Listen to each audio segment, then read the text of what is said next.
Hello and welcome to In the Pocket Across the Pond, the UK NFL Fantasy Football Podcast with me, Alex Brindle, joined by Lewis and Sharples. We're going to look back at Week 12, look forward to Week 13, but mainly react to that Frank Reich firing. I think we might have a few people in our audience who are interested in the Panthers and want to hear what we have to say. If you do want to get in contact with us, in the pocket across the pond at gmail.com. Find us at Instagram at In the Pocket Across the Pond, and let's get straight into it.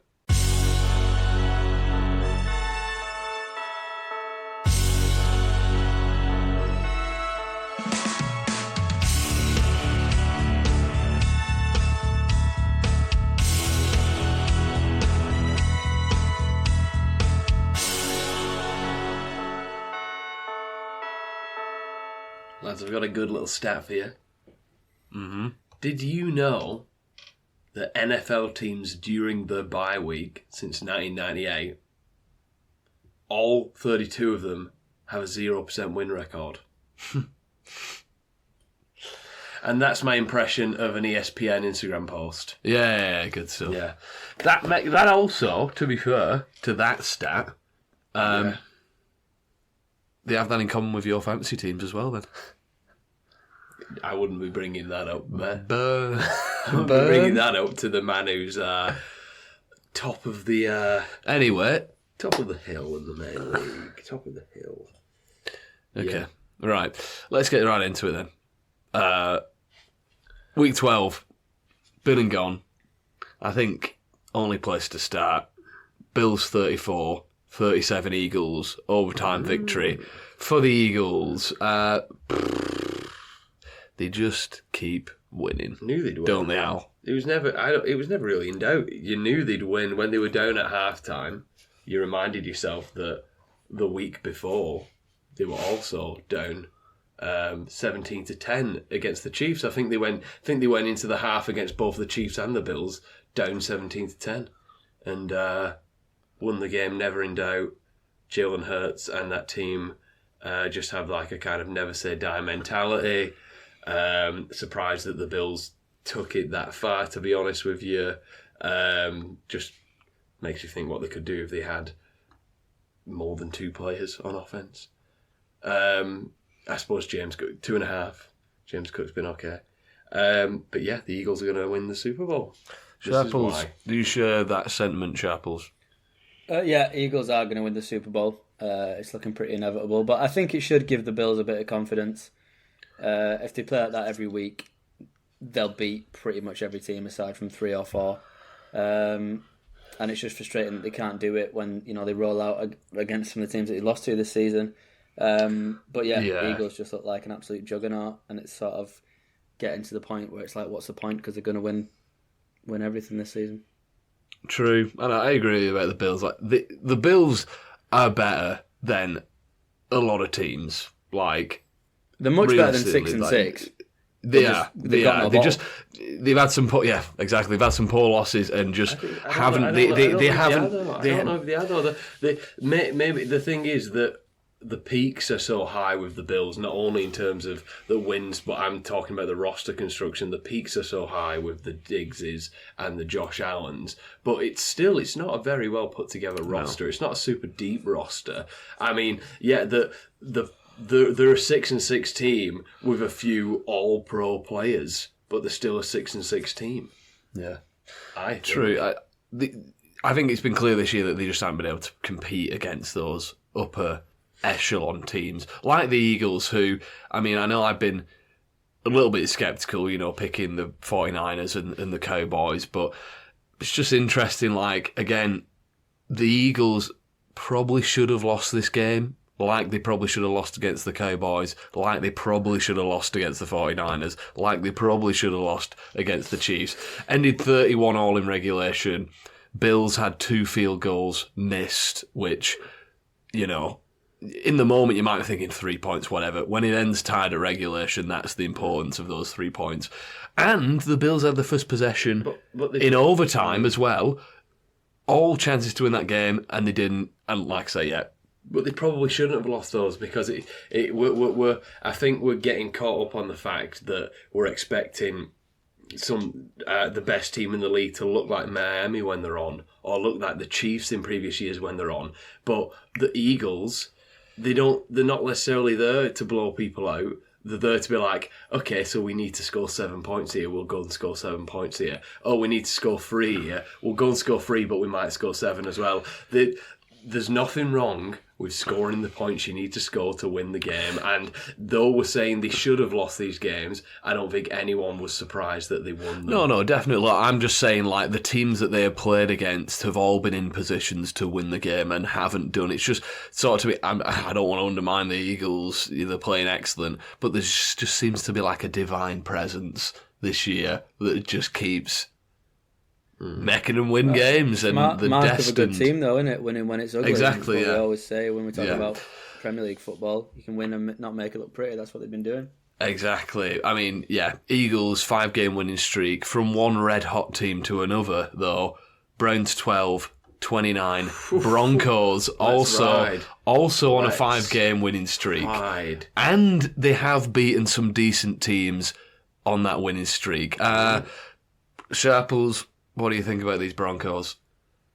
Yeah, I mean, to be fair, the way they're going, they're going to make the playoffs. I mean, they won't do nothing once they're there, but they keep winning, they keep grinding out results, and fair play. Again, not really been very pretty, although I think this has probably been the most convincing win they've had of the 5 or so win streak they're on. But yeah, in the league, in the division that they're in, with the Raiders and the Chargers keep tripping up over themselves, they look like they could make the playoffs. I just think they'll get spanked in the first round, but fair play. It looks a lot better than it's done for the past year and a half. Agreed, yeah. Al? Yeah, quietly rebuilding. It's not super flashy for fantasy, no, but 29 points is nice against the Browns defence that we've been gushing about all year. I mean, I think they could definitely make the playoffs. Do you know the Colts are on a 3-game win streak? Yeah, the Colts are doing great as well. Like, weirdly, really well-coached team. They've only scored less than 20 points once all season, the Colts. Offensive coordinator as the... Shane Steichen. Shane Steichen, offensive coordinator of the Eagles last year. Dax Shepard. Obviously a good offensive mind. Yeehaw! Oh, it's a bit of a formality, this, wasn't it? Yeah, Commanders 10, Cowboys 45. I know, when you expect the Cowboys to put up 45, it loses a bit of the sheen. Yeah, exactly. But I mean, nice Thanksgiving game. The offense is still rolling. The Commanders are still really bad. Kind of a nice chilled out game to watch, I suppose, after a much more tense and better game that came before it, I would say. Yeah. So it was nice to just be able to chill out, have a brew, and not worry about the Cowboys. Yeah, I know. And like, now to play devil's advocate, you're going to love this, Sharples. I know that I have railed on the Dolphins a little bit for beating up on bad teams, and when it comes to playing actual decent teams not stepping up, that argument certainly can be made for the Cowboys. I'm not going to be the one to make it, but that argument certainly can be made. I think that can be made with the Cowboys, with the Dolphins, maybe with the Lions as well. What do you think, Sharples? These Cowboys, Dak Prescott's playing incredibly well. Do you still think that they're not going to have a chance against the 49ers, the Eagles? Legitimately, I mean, it's not even taking the mick at this point. Like, they can be great when they really want to. I just think come crunch time, when they're playing against another big NFC team, probably in the playoffs, in the semi-finals or whatever, they're just not going to win that game, and that's going to be the issue. And until I see it, I'm just not going to believe it.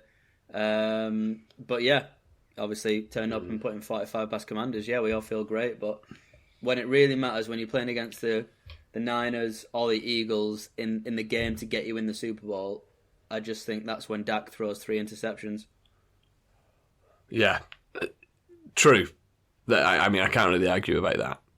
But I'm liking the way Dak Prescott's playing, liking the way this Cowboys team looks. It just, again, you build up this hope, and then they have, the they'll be against the 49ers with ample opportunities to win it, and they just won't do. But another game I just wanted to quickly mention as well was the Jaguars beating the Texans 24-21. Good win for the Jaguars. I again, I'm sceptical, right? Just answer me this, okay? I feel like the record's a bit flattering, okay? Some teams with the same record as the Jaguars right now in the league. The Cowboys, the Lions, the Chiefs, the Dolphins, the 49ers. Do the Jags beat any of those teams, Al? I think they beat the Dolphins. Okay.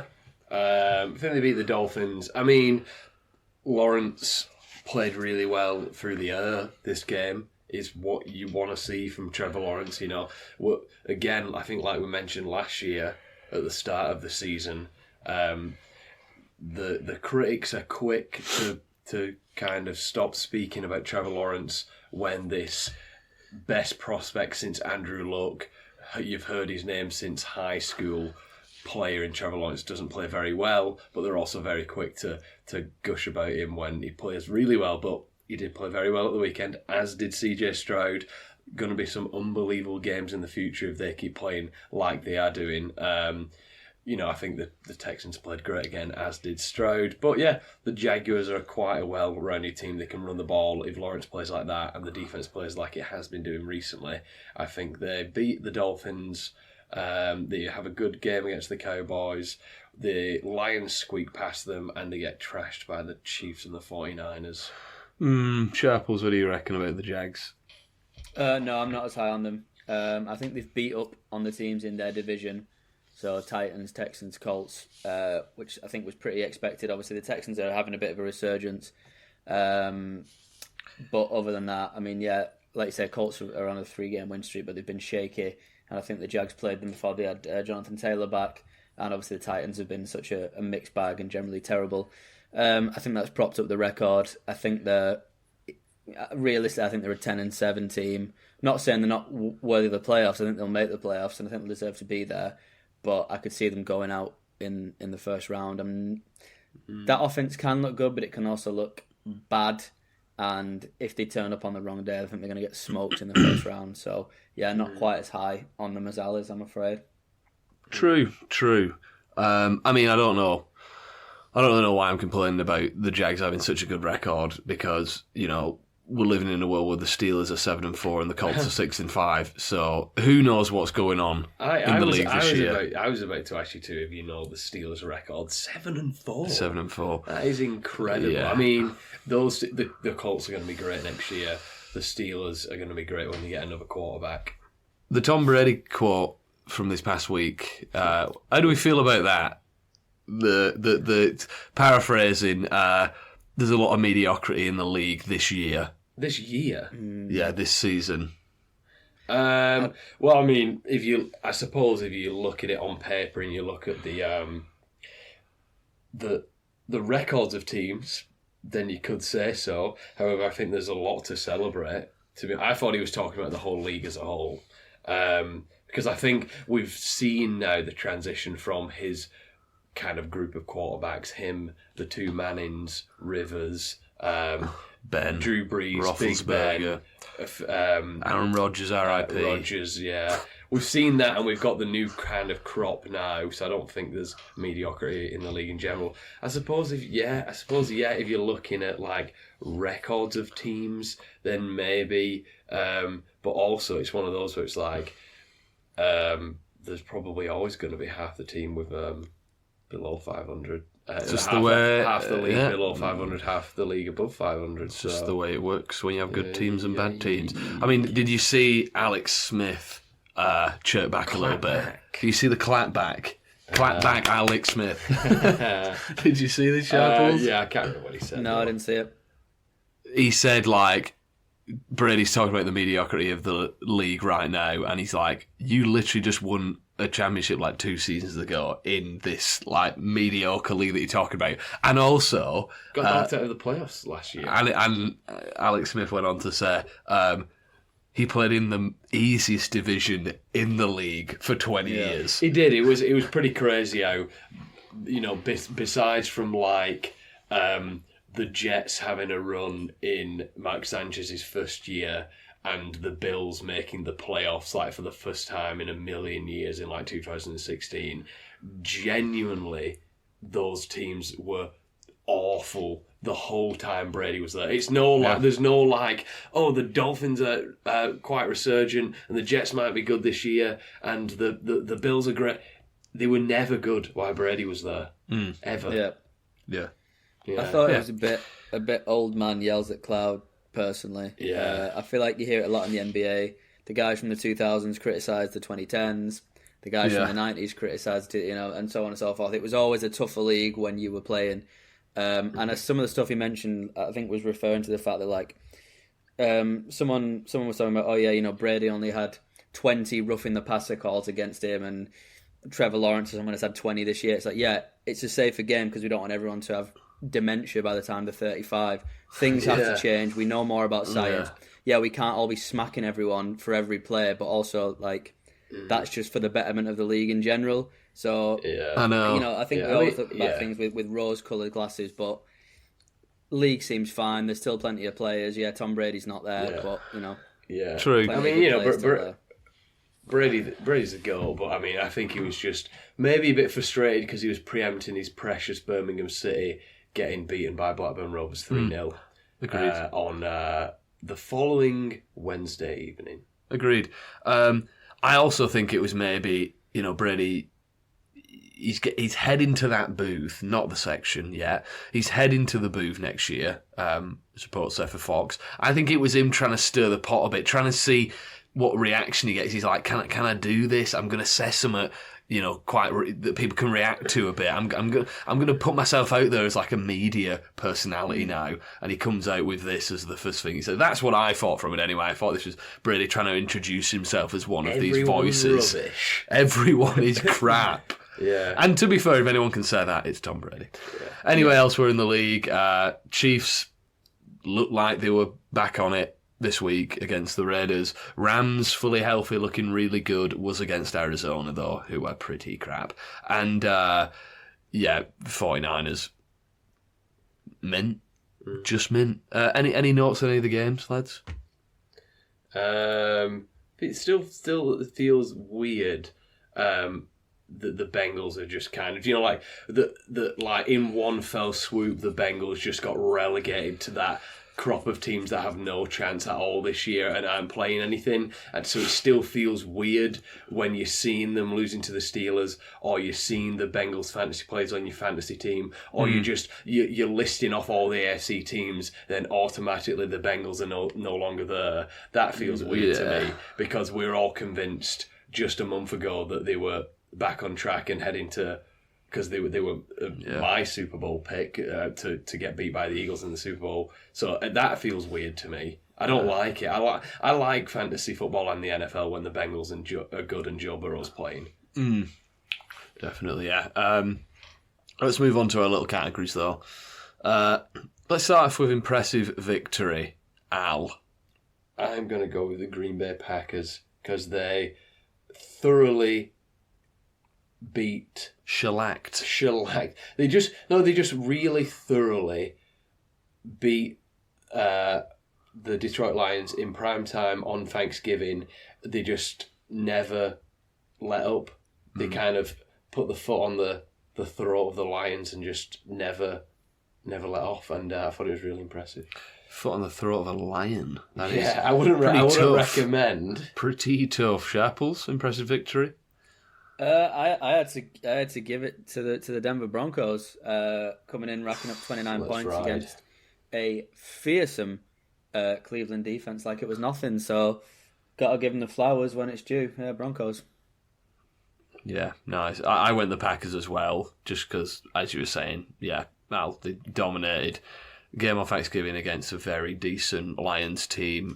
They just look really good. I don't know whether that's just bias because, watched all of that game, every snap, and it's like they just beat them. Oh, by the way, what I said last week about Jared Goff being able to throw 3 interceptions and give the ball away but still be a great player, I take all that back because he looked terrible. A little bit. Not buying it. Win though, Al? Giants. The Giants. Hey, that was Tommy DeVito. I'm doing the... I can't see because it's a podcast, but I'm doing the gesture. Tommy DeVito 2-0. Yeah. No. Well, as a starter... Currently... As a starter... Well, he's on a 2-game win streak, I should say. On a 2-game win streak, yeah. Sharples, not buying it win? Steelers, don't care. They're rubbish. They've scored about 100 points all season. They ain't going to be there when it matters. LeBron James, did you see Cam Hayward replying to LeBron James giving a load of stick for comparing the Lakers to the Steelers? If I was the Steelers, I would love to be compared to the Lakers because the Lakers can actually win some games convincingly. Honestly, I don't really hype about the Steelers. They got TJ Watt, that's it. Bad team. Unbelievably. What do you say, 7-4? That's ridiculous. If they were in a better division, they would not be. I mean, yeah, honestly, come out. I would disagree. I would disagree. Hard disagree, actually. Okay. They're in a division with the Ravens, who at the minute look like the class of the AFC. The Browns, who everyone has been saying is got an amazing defense and have been playing really well all year and are heading for the playoffs. And the Bengals, who have only just lost Joe Burrow. I would actually say that they're arguably in the hardest division in the whole NFL. Sharps. So I would kind of disagree with that Steelers different take. Strokes, different thoughts. I just think they can't put up more than 20 points in a single game from what I've seen. I just think that's going to catch them out. Like, they've been fortunate they've been in grind-out games. I mean, like you say, the Ravens are a really good team. The Browns' offense never does anything, so all they have to do is get a couple of points and then you'll win. And the Bengals haven't really... they had like 2 games that have been good this season, but other than that, they were stuttering at the start and now they're rubbish again. So I think they're quite fortunate to be where they are, and they just can't put a point. So I think that 7-4 will swiftly change to 7-9 in the next few games. Ooh. Okay, interesting. Congratulations if you had Chris Boswell on your fantasy team. My not buying it win was the Titans because they're so far back in the division. They're going to be rebuilding, and then the worst team in the league, Al. Patriots. I know another team beginning with P is probably the fashionable one to pick. I just think that if this wasn't Bill Belichick, he would have been sacked before now. So, by that logic, Patriots. Sharples? Yeah, Patriots as well. They stink. They can't put up more than 10 points a game.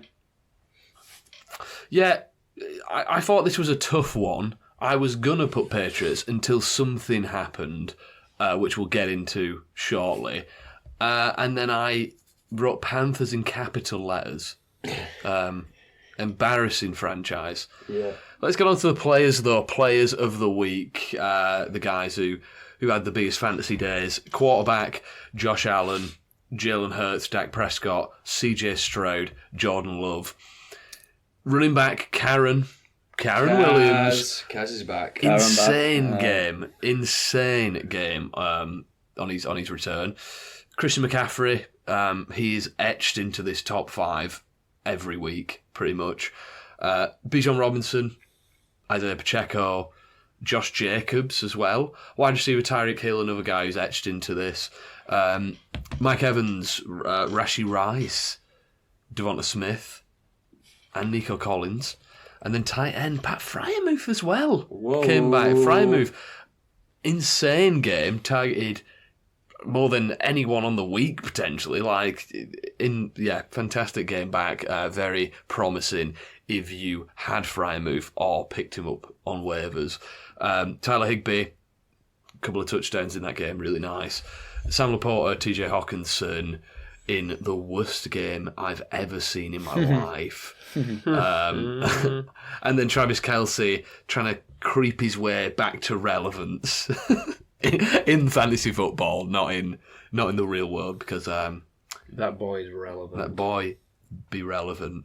Any players stand out to you this week, Sharples? No, I lost this week, so everyone stinks. And every day is the worst day of my life. Tune. It was a good week, to be fair, for fantasy football. 36 players scored over 20 points this week. Oh, yeah. A lot of really nice... Don't I know it? Really nice games. Quarterback Allen, Hurts, Prescott, Stroud, who we mentioned before, all over 30 points.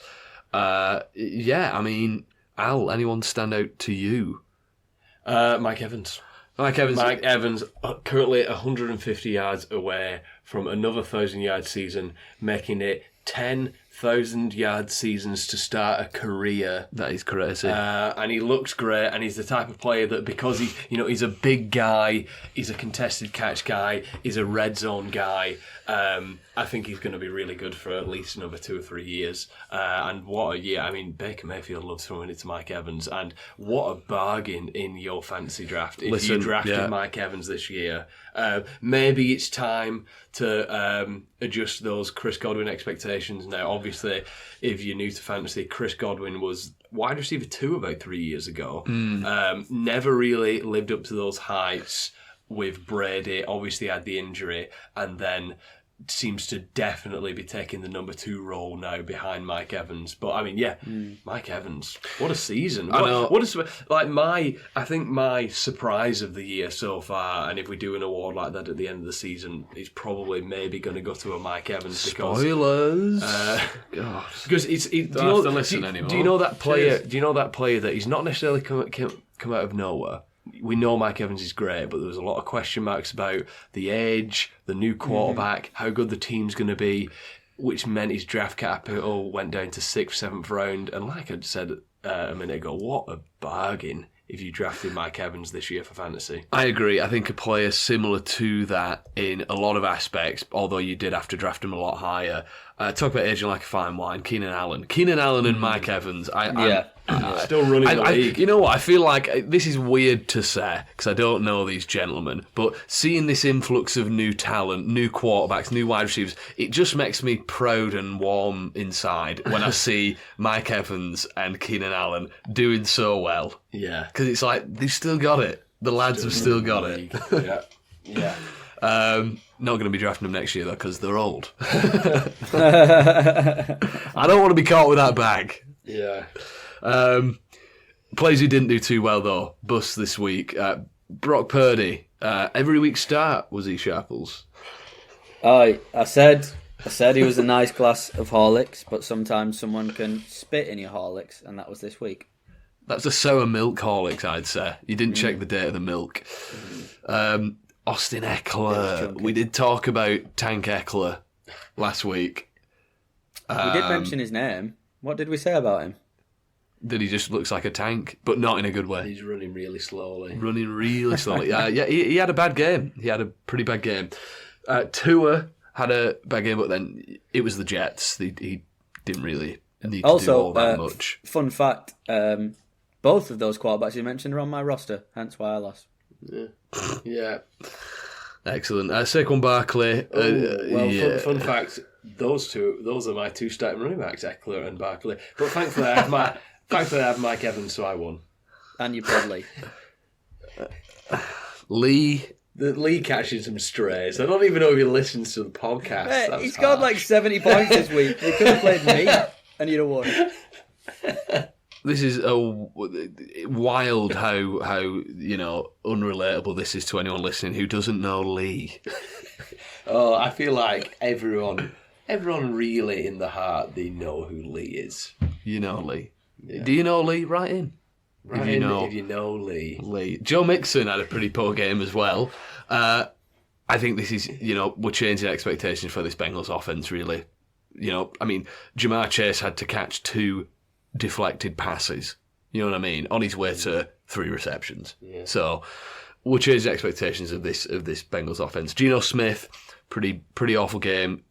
I mean, he doesn't really have much hope in the next few weeks either. Adam Thielen, your Prince, Sharples, your Prince Charming. Do you know what as well? Obviously this last game was a complete disaster, but he's still getting the targets. Like, he's not been anywhere near as good for the past 4 games, but he's still getting between 8 and 11 targets. So I would still keep the faith. It's just this week was an absolute disaster. Of course. This next pair is crazy. The Rams put up 37 points, and Puka Nacua and Cooper Kupp were absolute busts. Well, it's because Kyron Williams got everything.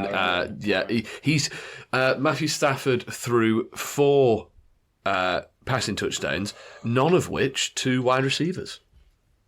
Amazing stuff. He's making up Stafford for the first half of the season where he threw like none. George Kittle. Higbee and Karen. Yeah, both had Higbee two. went off. I meant Higbee last week, not the week before. Okay, yeah, of course. Yeah. George Kittle, we know what Kittle is. Boom bust. Mac Jones scored minus points again. Amazing stuff. Dalton Schultz, tight ends, you know what I mean. And then Josh Dobbs, shout out to Josh Dobbs, 4 interceptions. Wowee. Did he look bad? All this chirping about, maybe let's let Kirk Cousins go and keep this guy. Not going to merge with those numbers, pal. Certainly not. It was also a shame to see finally a bad game from Chet Johnson. Chet Johnson, what? Oh, yeah. So I just wanted to get the Chet Johnson in this week. No, but the thing is with Chet Johnson, a bust game for Chet Johnson is like 25 points. Yeah. So, you'll still sort of take that anyway. Heading to the booth, Al? I think you've got the best one this week, Lou. I'll let you take it. Well, sort of. Hand was forced this week. Heading to the booth is obviously Frank Reich, but again, I'm going to leave that until the news section. Frank Reich is heading to the booth, though. Al, how did specifically my picks perform this past week? Well, you two bailed me out. You did bail me out. I had a miss with Fields and my beloved DeAndre Swift. Isaiah Likely, 8 points. Not really the game that we were hoping for. It just so happened that Zay Flowers finally broke out. Fantastic stuff. Josh Downs, 9.3 with 13 targets. 13 targets for Josh Downs. Not often do you see a player with more targets than fantasy points at the wide receiver position in a PPR league. But Sharples got, hit right out of the gates with Jordan Love. That was a nice endorsement of the podcast before the Instagram posts even went out. Go and follow us in the pocket across the bond at Instagram. Rashad White, Dell, and Taysom Hill, all with nice games, especially Tank Dell. I was surprised Tank Dell only had 17 points in fantasy points. It seemed like a every 60-yard play chalked off that was absolutely ludicrous. Like pretty much his first catch of the game, and that was pretty much half his points that I needed. I mean, he still had a really nice game, but it felt like every time Red Zone went to that game, he was making a ludicrous catch.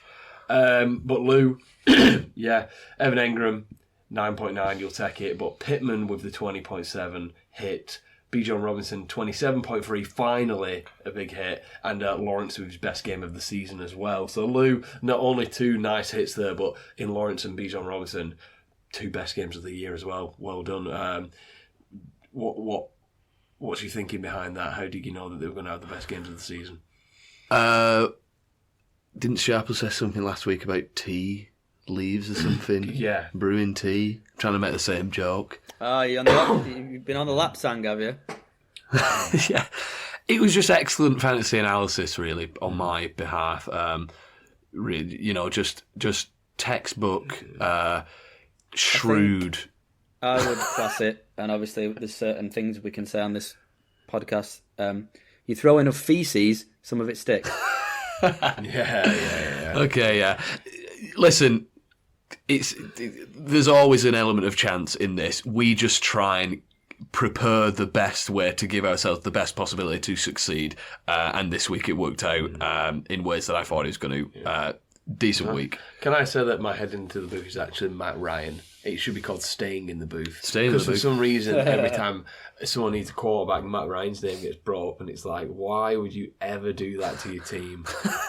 So you're staying in the booth, Matt Ryan. Stay. Lock the booth. It's for your own good, mate. Lock the booth and fire into space with Josh Dobbs. Yeah.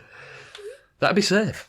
That'd be safe. That'd be a safe flight. I'm not. That's what I mean. I mentioned Josh Dobbs in that because you might have thought I was being a bit ruthless there, saying lock the door and shoot him into space. But with Josh Dobbs, all safe and sound. Yeah, he knows what he's doing.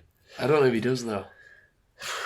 Maybe he's just this inconsistent with everything he does. Maybe they were sending him. No. What Josh Dobbs could get to the moon if NASA didn't teach him anything and just threw him in there. He would get to the moon.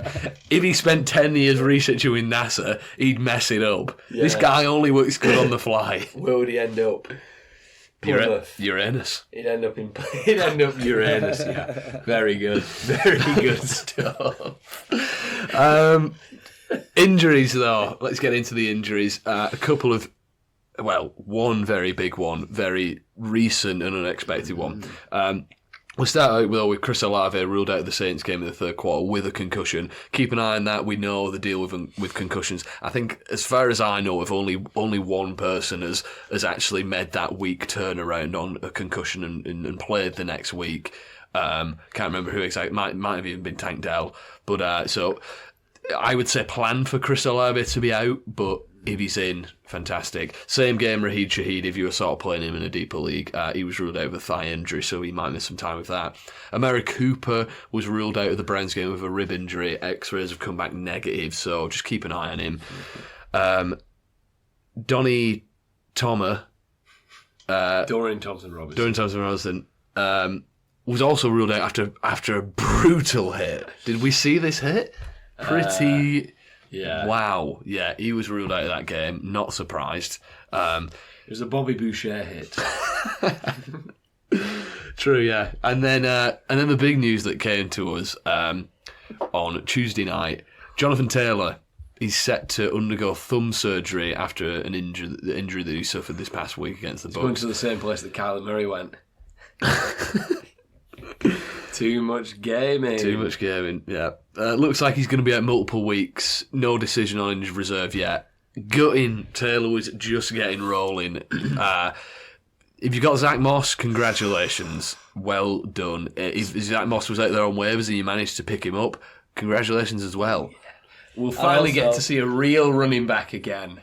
Yeah, also, if you drafted Jonathan Taylor and picked up Zach Moss after week 3 and stubbornly kept them both on your roster, you're in the money. You're in the money. Vindicated. Well done, Sharples. Yeah. Well, I genuinely, Zach Moss is going to end the season like a top 10 running back. Genuinely though, because there isn't a bad answer to this. Because obviously, why would you keep hold of Zach Moss if you didn't need him? How were you ever close to dropping Zach Moss? Yes. For example, if Adam hadn't snatched up all the good tight ends this week, I probably would have dropped him for who was the fellow that he picked up? One of the two he picked up, Juwan Johnson. Frymouth, Johnson. No, yeah, I was Johnson. close. That was just in the back of my mind. I felt like I had a good starting team, and I was like, if Jonathan Taylor goes down, who else would I pick up? No one else. So I just thought I'll keep him there. And yeah, thankfully it makes it a rational decision. But no, I was very close. It's just the stars didn't quite align. There was no thought behind it. As well, there shouldn't be, because it's like you can't bank on an injury. Like Taylor was smashing it, Zach Moss was doing nothing. I've just got very lucky. Exactly. Yeah. Well done, Sharples. You lucky sod. Lapsang. News though. This is, a bit of a hefty one this week. I'll start with some news that we might have just missed last week. Steelers fired offensive coordinator Matt Canada. You know what? To be fair, you could see that change in personnel immediately. It did have an immediate effect on the team. It unlocked this offense, you know. They went for 421 total yards, the most in a game all season, and only mustered 16 points. Yeah. So still lots to be done in Pittsburgh to make that a competing team, really. You can say all you want about, whoa, look at all the yards. They scored 16 points. You need to be doing something with those yards. Okay, so the Panthers fired head coach Frank Reich. 1-10 start. 1-11, sorry, was it? One of the awful start. I'll let you guys have a word about this in a second, right? Why? They've looked crap. Yeah, they have looked rubbish, right? But yeah, they haven't been putting up much of a fight either, to be fair. Several game management issues, which is on the coaching staff as well. But a bit of like hot potato with the play calling as well. But again, I'm going to bring up my answer to the email question we had several weeks ago. What are they expecting this team to do? Like, I know whatever you were expecting as a Panthers fan, as a Panthers coach, owner, whatever, I'm sure you were expecting better than what they are currently at. than what they're currently doing. It's not an optimistic sight, but at least give this regime a full year. 11 games. They've got a rookie quarterback. A rookie quarterback who, by all accounts, wasn't this coaching staff's first choice. It's well documented that they preferred Stroud. Irrelevant though, whatever. Let's make it clear, right? CJ Stroud is an outlier. CJ Stroud of the Texans, they are outliers for a rookie quarterback. Most rookie quarterbacks look a lot more like Bryce Young does than CJ Stroud, right? I feel like this coaching staff has just seen the Texans and the Colts and thought, well, they're doing really well right away. Why aren't we? Why not let them just see out the season and build something? Dan Campbell with the Lions, his first season, 3-13-1. Sean McDermott with his first season with Josh Allen was 6-10. Kyle Shanahan in his first 2 seasons as the 49ers head coach was 10-22. Sometimes teams, quarterbacks, they need time. It doesn't work out immediately. This is just signs of a very poorly run franchise who are going to be crap next year, whoever they get, and they're going to fire them as well. Al, what do you think about this? Luckily this isn't going to be a contentious topic with our listeners. Yeah, I kind of agree. I don't really know what you were expecting. I'm not sure what firing Frank Reich now does. Give him a season, and if you think it's truly awful at the end of the season, then kind of get him then, unless they want to just try and get a head start on the coaching hiring, because you know that when all the jobs are open in summer, no one wants to go to Carolina. But yeah, again, what were your expectations? Did you think you were going to make the playoffs? No one did. The CJ Stroud thing, he's in the MVP conversation, not just the offensive rookie conversation, so that's clearly a complete outlier. I don't think this is as disastrous as a season as not disastrous isn't the right word, but maybe I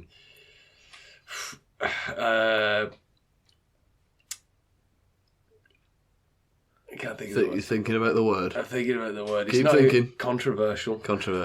Of a season as, let's say, Urban Meyer's season in the Jaguars. Yeah. And Frank Reich's more of a proven coach than someone like that idiot who was at the Broncos last year. So I'd have probably given him, the season. Just give him a season. But you're not surrounding him with Bryce Young with any talent. Your roster's awful. What do you think someone's going to come in and all of a sudden start winning games? It just feels really quite a pointless exercise, this. And it renders the rest of the season pretty pointless as well. Frank Reich, I don't feel too sorry for him. He's getting paid $22 million. Oh, yeah. Dollars over the next few years, so he's sitting pretty, but yeah. Sharples, what do you think, as one of the 3 spokesmen of the official Panthers fan podcast? I do think I have to harken back to that question that we had where it's like, will the GMs ultimately go? Yes, I think they'll go at the end of the season, but obviously when results aren't going their way, the GM's first resort is to fire the coaching staff, which is what they've done. But I don't think they'll be safe from the wrath by the end of the season. However, there is a difference between being 1-10 and being 4-7. There have been winnable games this season that they haven't won. I harken back to the Bears, Titans last week. They lost to the Giants opening week of the season, lost to the Cowboys somehow. If you win those games, it looks a lot better and there are signs of life. So the fact they haven't done that, I do think there is support for that. But equally, I think it's just the senior management just passing it down.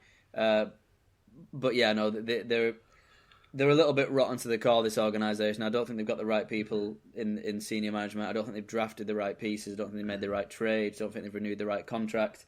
And it is catching up to them. And I think it's going to get to the point where they have to, because Brian Burns is going to want out. Some of the good players is going to want out, and they'll be left with nothing.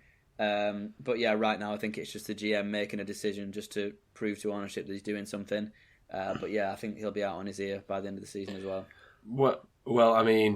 It feels like it was David Tepper, the owner, who eventually made this decision. And unfortunately, he is the problem, and you can't fire him because he owns the team. So True. Yeah, exactly. I know what you're saying. Like, by no means am I saying, yippee, this is a great season for the Panthers. I'm not saying that at all. This just feels like a knee-jerk reaction. It feels like they've just seen that the record is 1-10 and gone, right, we need to fire people, regardless of the context of where this organisation is in rebuilding. But that's our opinions on that. Mm-hmm. The crap, aren't they? Yeah. In other news, Justin Jefferson designated to return from injured reserve. They're on bye this week. Should be back after the bye. And then Aaron Rodgers activated, aiming for a Week 16 return. I will eat a bucket full of hats. There's those videos on Instagram of like Aaron Rodgers throwing in practice and like an emoji of like someone's brain exploding. It's like, the last time I checked, your Achilles was in your leg. This is why is him throwing? Why is he throwing such a? We need to check that with Chris Hamstry. We need to check that with Chris Hamstry. I did agree upon this with Chris. He didn't say no to this at all. I did agree that Chris Hamstry is the official injury expert of In the Pocket across the pond, and we're not paying him. Even like he's paying to be on it. But yeah, that like you can't believe he's throwing. Well, yeah, there's nothing wrong with his arm. What do you mean? I was a bit like I whenever I saw videos like that, I was like, am I missing something here? Because like, yes, I get that like standing up on your own weight and sort of, you know, bouncing a little bit and sort of making that motion to throw is relatively impressive. But when he's just stood still throwing a ball, it's like, I mean, he's not kicking it. I mean, you've heard people who hate Zach Wilson say that, you know, I'd rather have a one-legged Aaron Rodgers than a two-legged Zach Wilson, but the Jets are really going to put that into practice. Yeah, so let's, I mean, look out for that, I guess. Look out for that.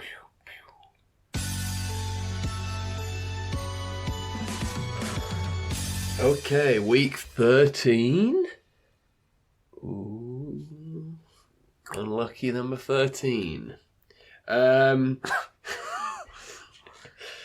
Teams on bye this week. We'll start with teams on bye. Hold your horses. Forget about it, man. Because the Ravens, the Bills, the Bears, the Raiders, the Vikings are all on bye. That's too many teams. Luckily... Just don't tell him to hold the horses again, though, because he's got Russell Wilson by the scruff of the neck here. Let's ride. There's too many teams on bye. Because even the Raiders and the Giants have fantasy relevant, and the Bears have fantasy relevant pieces. That's too many teams on bye, NFL. In week 13. In week 13. Wow. We're complaining. That's why they call it week 13. Unlucky week 13. Anyway, let's look ahead to the fantasy weekend with the Forget About It section of the podcast. Forget about it. So these are the players that we're not going to speak about in our projection beaters, but you're putting them in your fantasy lineups no matter what. At the quarterback position, it's Prescott, Hurts, Mahomes, Stroud, Herbert. Forget about it. Running back, McCaffrey. We're sticking with Eckler, even though he's pretty slow these days. Kamara, Etienne, Gibbs. Forget about it. Wide receiver, Tyreek Hill, CeeDee Lamb, Keenan Allen, Amon-Ra St. Brown, AJ Brown, Mike Evans, Jamar Chase. Forget about it. There's a lot of names that we could be putting in that wide receiver section. However, it just goes to show you how inconsistent or disappointing some people like a Jalen Waddle and a DK Metcalf and a Deebo Samuel and a Chris Olave have been on the whole, that I don't think they're the elite of the elite, and that's what I Forget About It, sir. But anyway, I digress. Tight end, Kelsey, Kittle, Laporta. Forget about it. And that's the Forget About It. Thank you, mate. So yeah, we've not done that bit in a while, have we? About it being an actual man. what do you mean? He's an actual man. We just, I just thought he's a bit like, you know, we'll just gesture him and be a bit more professional about it. Oh, we pay him so much more than Chris. Okay, so much more than Chris. Yeah. Projection beaters. players this week in Week 13 that we think are going to outscore the ESPN projections by 4 or more fantasy points. Hopefully we can decide some start-sit decisions for you this week here. Let's start at the tight end. Let's get it out of the way. Sharples. You're actually going to hate me for this one. I hate myself for it. I was struggling at tight end. I really didn't see anything I like. And so I went for the old strategy, which I went for when I first started picking Taysom Hill, in that they need to score negative points for him to be a bust. Wow. So I went for Adam Troutman, tight end of the Denver Broncos, lining up against a Houston Texans team that's given up the second most points to fantasy tight ends. He's projected a mighty 3.7 points, and so as long as he does something, I'm okay. I feel like No, it is in poor form because even if it's less than -4, if he gooses, it's still a miss because he's goosed. And you picked Adam Troutman in week 2, and he goosed. Yeah, but he's projected 3.7, so as long as he doesn't get -0.3, technically he scored under the 4-point threshold. Thank you. No, but if he scores 0 points, it's a goose, so it's still a miss. Since when? Since right now, you're not picking players who can score 0. Well, I mean, right. I think for everything, everything just in the world, if you're spiritual, if you're religious, if you're whatever, everybody please pray for Adam Troutman to get a goose. Yeah. God. Right. I'm gonna go with David Njoku. Tight end 10 on the season. The Browns tight end. Dorian Thompson-Robinson loves throwing the ball to him. Have we got news on whether Dorian Thompson-Robinson's playing this week? Check that for me, Lou, because that would ruin my pick. Show me another tight end with 33 targets over the past few weeks, and I'll show you a big fat liar. Or someone who is showing me a picture of Travis Kelce. Anyway, Njoku is super involved. The Rams, who he's playing, a real plus matchup for tight end. So Njoku has a safe floor this week and a pretty high ceiling as well. Lou, just telling us about the DTR news. Dorian Thompson-Robinson currently being evaluated for a concussion. Again, we know about concussions. Joe Flacco has been named quarterback 2. Super Bowl MVP Joe Flacco. Opening the door for him to start against the Rams, so it might be an alright decision either way, Al. Yeah, well, Super Bowl MVP Joe. Yeah. Lou tight end. I'm going to go Dalton Schultz, because that's what I called him the last time when it was the Halloween episode. No, it's not Halloween, mate, anymore. Projected 8.7 this week. Coming off an absolute stinker versus Jacksonville, recorded just 1 catch for 2 yards.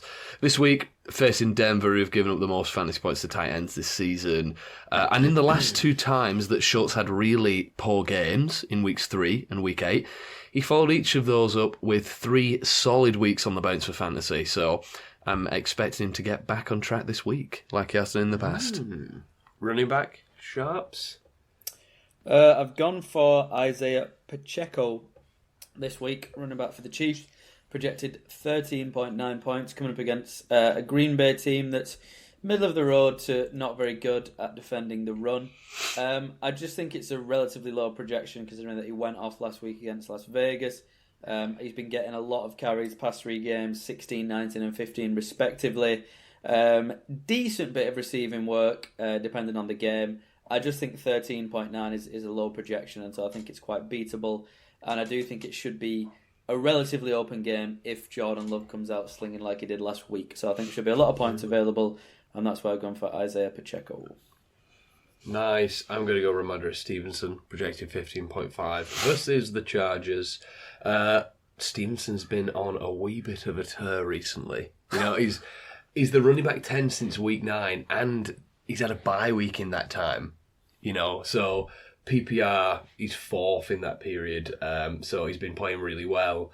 19 fantasy points a game is what he's averaging. And he gets to play the Chargers this week, who can't stop anything. 15.5, that's a modest projection for Mr. Stevenson. He's, like I said, he's averaging that 19 points over the past 3 games. And now he gets to play arguably the worst defense of the lot. So sign me up, Ramondre Stevenson. Lou. The Chargers can really successfully stop one thing, though. Winning? No, Justin Herbert's enshrinement in Canton. Good. Yeah. I'm going to go with the running back of the most on-fire offense in the league. That's right, Najee Harris for the Steelers. Projected 12.9. I'm not really buying the semantics of who's labelled the starter in the backfield because, we know what this is. It's a two-headed monster of Harris and Warren, and that reflects in the numbers over the past 3 weeks. Harris has seen 69 opportunities. Warren has seen 61. Both have a fairly even share of rushing and receiving work. Warren had, for the most part of the season, been the more efficient of the two, but even with Warren's steady workload increasing as the season's gone on, still hadn't eaten into Harris's workload, actually. And in fact, it can really be seen as this team starting to make this running back timeshare the focal point of the offense as opposed to one taking over from the other. And with Kenny Pickett at quarterback, who can blame them? And with the firing of Matt Canada, a pretty favourable schedule in the upcoming weeks, I expect this running game to keep absolutely rolling, especially this week against the Cardinals, team who have given up a ridiculous 174 rushing yards per game over the past 3 games. As well as a monster performance this week by Kyren Williams. They just gave that up. So, Karen, should I say, sorry, mispronounced your first name, Kyren Williams. Last week, bit of a benchmark for Harris. Certainly his most efficient game of the season, and came out of it with his highest rushing yardage total of the season so far. 99 yards, just 1 yard shy of that century mark for a game. I do think that Harris and Warren can both have decent games here, really. I'm just choosing Harris because I think out of the two, people are definitely more sceptical on Harris, so I want to give people confidence to start him in this game. Keep the momentum going from last game for him at home against a very beatable defence. Well, I mean, Najee Harris was just being unselfish there because the universe would implode if he got 100 rushing yards. Sharps, what about your quarterback? Quarterback, I've gone for Jared Goff. Quarterback of the Detroit Lions. Projected what I think is a measly 15.5 points. He's up against a decent defense in the Saints. No slouches, but I just think if his past few games, if we can just tighten up on the interceptions and fumbles, like against Chicago he had 3 interceptions, against Green Bay he had 3 fumbles. He's throwing at least 2 touchdowns a game in the last 3. He's throwing a good number of yards. He's probably averaging nearly 300. I just think this Lions offense is getting to the point where it's one of the ones you really want to target for these projection beaters. And the Saints can be a good defense, but they've not been quite as good as they've previously been. I think there's going to be points in this one, and I just think 15.5 is the low projection. So that's why I've gone for Jared Goff. Mm-hmm. I've gone for Tua, projected 18.3 at Washington. I did find this quarterback category tough this week. I don't love how Tua's been playing this season. He's especially been pretty crap since week 3. But I do love this matchup. Washington isn't exactly amazing at stopping the run, but they are really bad at stopping the pass and allowing fantasy points to quarterbacks. They're last in the league, in fact, and second worst against wide receivers for fantasy. So I think it's the sort of matchup that decides start-sit decisions. So you're starting Tua this week in what should be his best game in a while. Luke? I'm going to go with Sam Howell, projected 16.5 points. Listen, right, to be fair, he can sling it, right? I'm still very sceptical of him as a guy that you build a franchise around, but he does have the ability to move the chains in the passing game against anyone, really, mainly because of the sheer volume at which they ask him to throw the ball. Exemplified this past week when Howell did something that no other quarterback has actually come close to doing all season, and that is pass for over 300 yards against the Dallas Cowboys. No one else has done that or even sort of come close to it. I do think, this Commanders team is pretty rubbish, but that passing volume, it's provided a safe floor for Howell for fantasy football. In fact, he's scored less than 17 fantasy points just 3 times all year. And I expect that volume to continue this week as he faces one of the most explosive offenses we've seen in quite a long time in the Miami Dolphins. So Howell is probably going to throw the ball about 50 times in this game. Defensively, Miami, middle of the pack in terms of passing yards and passing touchdowns given up. This game has the biggest over-under of the week at 50.5, and for good reason. We know, as I said, the Dolphins can put up serious numbers, and as the odds predict, if the Commanders want to stand a chance of staying in this game, they're going to have to put the ball in Hurl's hands and ask him to throw it an awful lot. Nice. Sharples, who's your wide receiver? Risky one, but I've gone for Lewis's best friend, Calvin Ridley. Projected 13.5 points against the Cincinnati Bengals. Another middle-of-the-pack defense. I just think these two last games, 32 and 22 points respectively, they've really sort of been making an effort to target him. 15 targets in those last two games. I think sort of really since their bye week, although they had a bad game against San Francisco. But yeah, these last couple of games, it really feels like they're making a concerted effort to get him into the offense. He's had 3 touchdowns over his past 2 games. I just think he's on course for another big one. I think it's a low projection, 13.5. I think you're going to start seeing the projection start to rise as he gets more and more involved, and so I'm hoping to cash in on him while he's still quite low down in the rankings. So, Calvin Ridley this week against the Bengals. Nice. I'm going to go Terry McLaurin against Miami, projected 13.5. This was another category this week that I found hard to kind of choose and find value in, I suppose, and not be like kind of sucking into finding a bad matchup, but for a really good player, but they had a high projection, So, I mean, this seems like a good middle ground, I ended up going with McLaurin, even though it's been rough for Washington pass catchers, pretty much for the same reasons that Lou said. Washington are going to have to throw the ball to stay in this game. Slightly worried. I thought it might be a shootout, but recently Miami haven't been in those kind of games. They kind of have been not letting people stick around when they've been winning, but they haven't faced anyone as high-powered as Sam Howell and this Washington Commanders offense, if you want to, and take that as a commentary on the Patriots and the Jets offenses. Yeah. So I guess this is just a bit of an old-fashioned hunch this week. Nice. Terry McLaurin. Lou? It's a great one for this week at wide receiver for me. I don't know whether it's because of this team's red-hot streak or because of my pretty decent projection beaters week last week, but I finally have the confidence to recommend our collective favourite player of the podcast, Cortland Sutton. Yeah. Projected 13.4 points. So yeah, Broncos are red hot. 5-game winning streak against some very decent teams. The defense much improved and the offense has been doing what it's needed to win.